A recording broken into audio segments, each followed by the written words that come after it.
Bhekasana, frog position. Be careful, don't do it if you have a knee, ankle or shoulder injuries. As a preparation, you can do a few cobra, maybe dynamically or statically, and you can lift your legs towards the sky so you can stabilize more your hip. It's very important to do some really good psoas muscle opening before you attempting this asana. So come now to swings position. Bring the left hands parallel with the top of the mat. Lift your right leg. Reach back with your hands. Rotate your shoulders and push your heels towards the buttock. See that the psoas muscle on the right side stretching, touching the ground, and see that you don't have pain in your knee. When you are ready with one side, do the other side. Now let's see the full version when we do with both legs at the same time. So first grab one leg and after the other leg.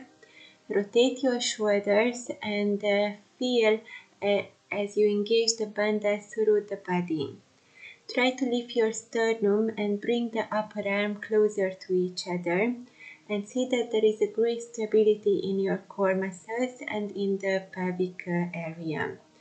Now I would like to show you a variation where you're using two blocks as I show you in the video, and you can place also a blanket on the blocks so then it will be more comfortable.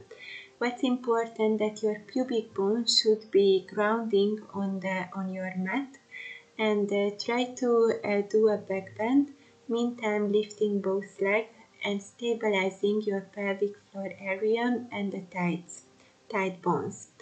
And now slowly again you can grab both legs, rotate your shoulders, elbow to the sky, and try to see how is different this asana. Why it's better to do it in this way, why it's more efficient. Try to feel that there is a core engagement and the pelvic floor are stable and you engage all the bandhas as well.